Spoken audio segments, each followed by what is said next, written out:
quarterback who sometimes, to his demise, likes to move the pocket. So this is going to be a much more viable offense. They won 11 games last year with the least athletic quarterback in the league.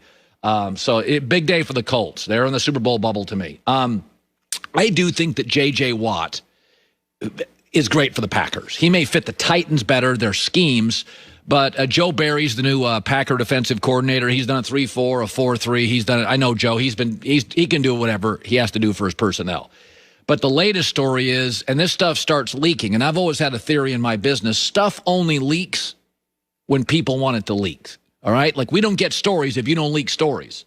And that's just the reality of it. If somebody wants it out, I've had stories in my life that I banged on doors forever and they never got out because nobody wants them out. And these stories are leaking because it's now we got a bidding war and J.J. Watt likes it that way. So J.J. Watt's one of the only defensive players, hell, he may be the only one that's got a brand.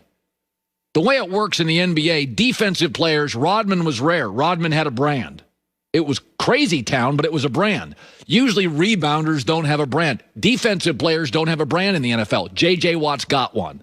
There's a reason all these stories. Yesterday, J.J. Watt stoking the fire. Quote, free agency is wild, he says on social media. He just pouring gas on that puppy, and I don't blame him.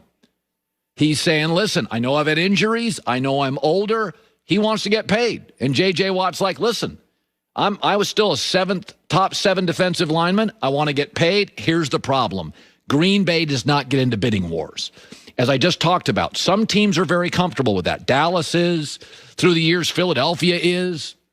Rams are. Some big city teams, they'll get into these bidding wars. They're okay with it. They trust their scouting department, and they trust their market to make the big move worth it. Indy's not going to do that. Belichick's not going to do that. And Green Bay's not going to do that. So that's the bad news here is J.J. Watt right now is that great high school football player who's got 4 or 5 hats on the table. And he goes on his Instagram for a week, and he's like, man, big decision coming on signing day. I may go to Clemson. I may go to Bama. I may go to Oklahoma. And he's just pouring gas on it, getting everybody revved up. That's what J.J. Watt and his agent and his side are doing. They're just putting enough stuff out there to create a bidding war. Green Bay, they do a lot of things well. They're not getting into bidding wars. So that's not necessarily, to me, a great sign for the Packers. And listen, J.J. Watt has every right to make every penny. I think I would rather play for a winner at this point. He's a lock for the Hall of Fame. He's got nothing but money. I think I'd want to win. But listen, Buffalo's out there, they win. Tennessee wins. Green Bay wins. This may come down to somebody just offers him a bigger deal. And that's okay. I mean, listen, there are times when I criticize guys for signing a deal with Robinson Cano going from the Yankees to the Mariners. You're like, dude, you don't want to play in Seattle. You're going to suck up all their money. They're not going to be able to afford any other good players. You don't want. That's a mistake. I don't have a problem, guy, at the end of his career when 4 winning teams. You got Buffalo's a winning team now, and Tennessee's a winning team, and Green Bay's a winning team. I don't have a problem with the guy taking money then. Winners are winners, right? Alex Curry with the news. No. His quote was on Big Ben. As we sit here today, Ben is a member of the Steelers. Not exactly a big advocate, by the way. That's what Les Snead said exactly a week later. The Steelers have sold their soul a little bit on Big Ben.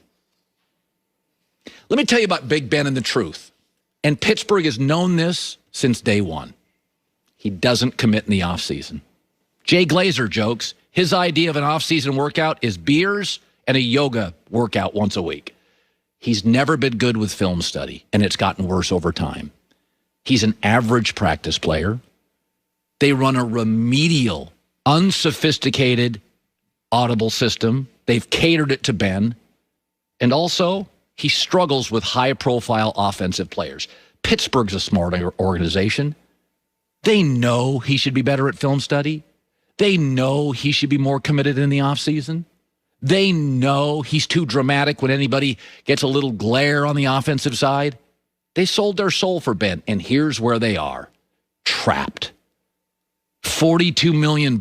If they cut him, they'd pay $23 million on the cap, and he's now bad at the end of the year because he's never committed in the offseason.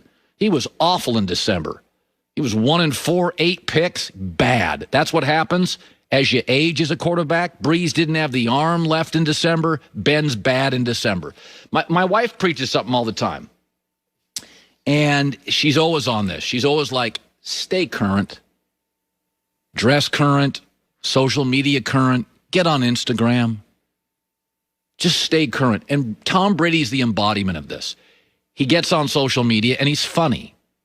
He's relevant. He's good with young teammates. He's adaptable. He's very good with his body. Tom is the embodiment of staying current. His Super Bowl wife probably is part of that equation. She's got to stay current. He stays current. Ben and Favre never did. This is who I am. I'm not moving. I'm not improving. I'm not learning new stuff. And they both age poorly. And I'll say this for Green Bay. Green Bay may drive me nuts sometimes. But even for the smallest NFL market, they never sell their soul. They moved off Favre, and they've already drafted Aaron Rodgers' replacement. They don't romanticize the past.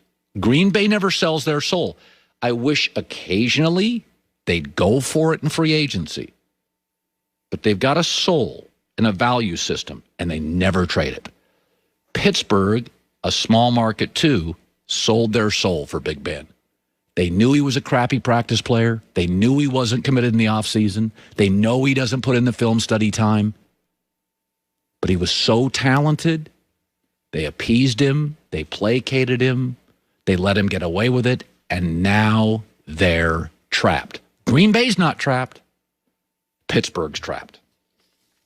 All right. Now, that said, not all good news for Green Bay on the J.J. Watt front. I think you may be noticing this too, but it really jumped out to me this morning. Carson Wentz is now a member of the Colts. Oh, my God, I'm going to be intolerable for the next 2.5 hours. I'm so happy right now. Swear to God. When a player goes to a team I like, I'm just going to be obnoxious, and you're going to have to deal with it for the next 2.5 hours. I'm sorry.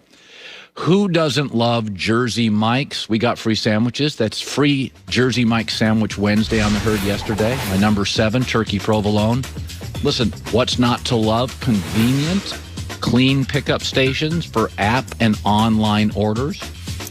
Just order through their app, no contact at the door pickup, or no contact at the door delivery. Their authentic bread, baked fresh in every store daily, is what they're all about. Their juice, red wine and vinegar, makes that soft, warm bread so moist. You can taste the freshness. Highest quality meats cut on site every day. Nothing is packaged. It's all about the ingredients, the fresh juice, the fresh lettuce, tomatoes, the meat, freshly baked bread. Just order Jersey Mike's through their app for no contact delivery or no contact at the door pickup. It's my favorite.